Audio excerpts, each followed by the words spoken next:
Кыргызстанда бүгүнкү күнгө карата доллардын расмий курсун Улуттук банк 84 сом 80 тыйын деп аныктады. Азыркы тапта менчик акча алмаштыруучу жайларда 1 АКШ доллары 84 сом 70 тыйынга сатылууда. Доллардын көтөрүлүшүнүн бирден бир себеби Кыргызстандагы экспорттун аздыгы жана импорттун көптүгү.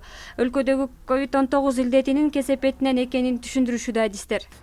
Доллардын өсүшү, сомдун ылдыйлап кетиши бул биздин экономиканын структурасынан. Негизи биз чыгарып экспорттогон товарларыбыз аз.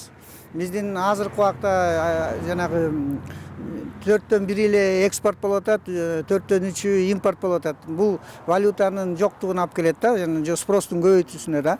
Анан кийин дагы могу пандемиядагы болуп биздин бюджеттин дефицити бар бул жерде. Анан дагы ушу ажиотажный эме болуп атат да, ушу кымбаттап кетет, жок болуп кетет. Анан дагы бир нерсени азыр могу прессада жазып атпайсыздарбы, могу чыгарып кетип атышат депчи, долларлар чыгарып кетип атат. Анан кийин дагы мен буга кошуп коет элем, могу биз амнистия жасабадыкпы?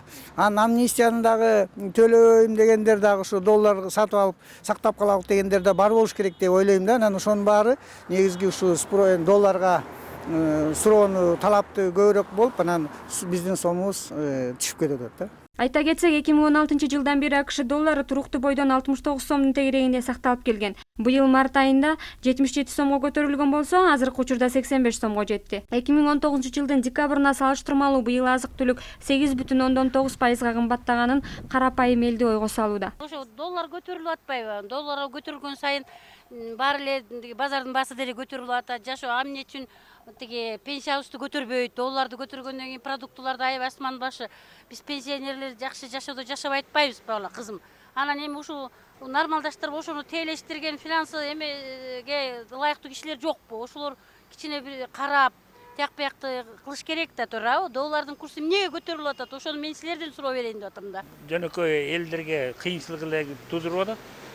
Бүт продуктунун баары кымбаттап, ошо кичине ылдый түшүрсө болмок. Садыр Нуркожоевич жакында айтпадыбы? 100 миң сомго чейин кредит алгандардын тиги 3 айлык проценттерине жардам беребиз деп, аны көпчүлүк эл түшүндү. Демек, значит, кредит алгандардын баарына жардам береби деген үмүттөр элде аябай көп экен, эл арасында. Бирок бүгүнкү күндө көрүп атасызбы, инфляция, анан доллардын өсүшү, бул чынында Кыргызстанда бир 80% адам бул кредит алып, кредит менен жашайт. Базардагысы дагы, башкасы, бизнесмени дагы. Анан тем более мына доллар менен алгандарга бул өтө чоң сокку болот. Да мне, в принципе, все равно. Поднимают цены. Вообще-то лучше. Я получаю в долларах перевод. Для кого-то плохо, для кого-то хорошо. Мне хорошо.